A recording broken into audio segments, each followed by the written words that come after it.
Betul tak kalau saya baca perkataan ni macam ni? Wala amurannahum.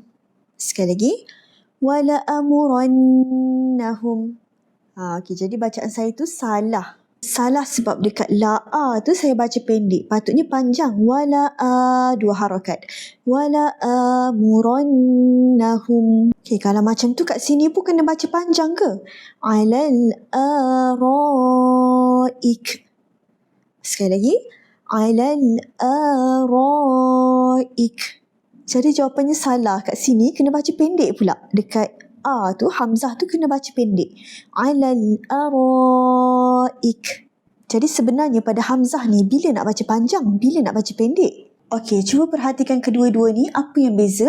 Okey, jadi kedudukan Hamzah tu berbeza. Yang atas ni, Hamzah tu betul-betul di atas alif.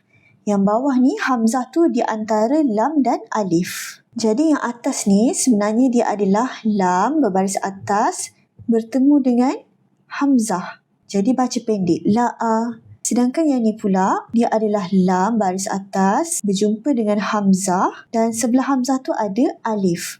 Jadi sebab tu kita baca panjang, la'a. Okay, yang atas ni la'a, yang bawah ni la'a.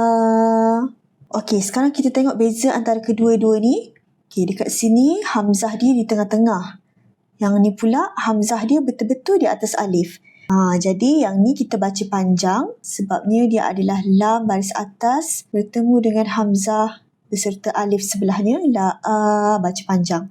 Yang ni pula dia adalah lam sukun selepasnya Hamzah. So baca pendek, alal ara, alal araik. Okey, sekarang cuba komen mana satu bacaan saya yang betul.